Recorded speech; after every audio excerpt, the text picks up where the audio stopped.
They thought it was love, and it wasn't.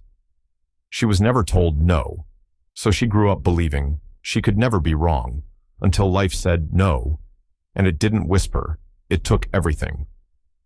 When the world grows loud, we light a lantern and listen.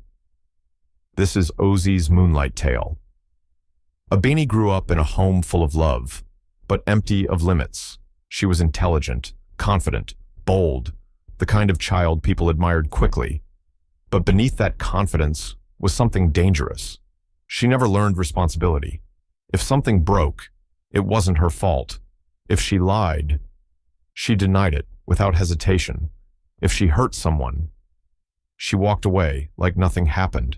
And every time someone tried to correct her, her parents softened it. She's still young. She doesn't mean it. She'll grow out of it. So instead of correction, she got comfort. Instead of discipline, she got silence.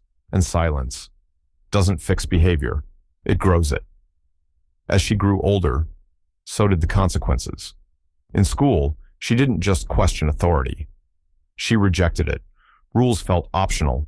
Accountability felt like an attack. When teachers complained, her parents defended her. When others advised discipline, they dismissed it. They believed they were protecting her, but they were actually preparing her for a world that wouldn't.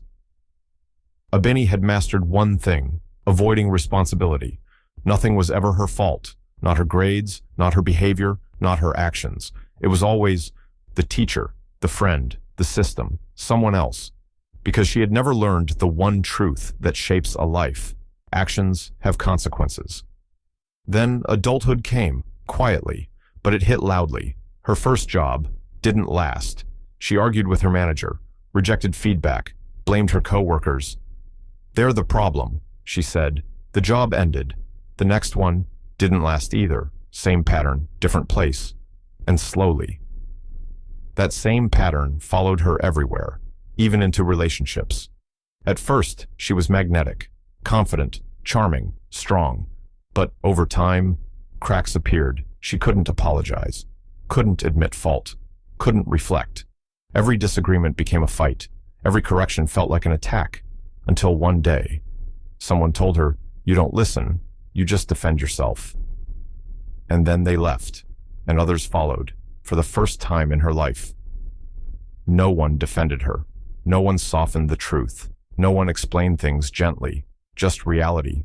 And reality doesn't negotiate. Slowly, painfully. Life began teaching her what childhood never did. Failure taught her what discipline could have. Rejection taught her what correction would have.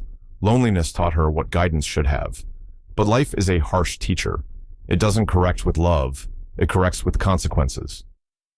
Years passed, and one evening, she sat with her parents, older now, quieter now, the same people who had protected her from everything. Silence filled the room. Then finally, she spoke. "I wish you corrected me." Her mother's eyes filled with tears. Her father looked away. "We thought we were loving you," her mother whispered. Abeni shook her head gently. "Love would have told me the truth. Love would have stopped me. I didn't need protection from consequences." Her voice broke.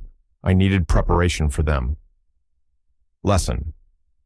And that's the truth many people learn too late.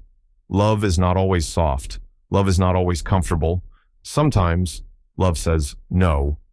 Because every child you refuse to correct today becomes an adult life will correct tomorrow. And life is far less gentle. Discipline is not punishment. It is protection. Correction is not rejection. It is direction. And silence is not love. Silence is how mistakes grow. If you truly love someone, you don't just comfort them when they're wrong. You guide them. You stop them. You correct them. Because one day, they will face a world that does not excuse, does not explain, and does not wait. And the question will be, did you prepare them for it or protect them from it? Please don't let the light end here. Subscribe for more meaningful stories. Until our next moonlit story, sleep gently and dream kindly.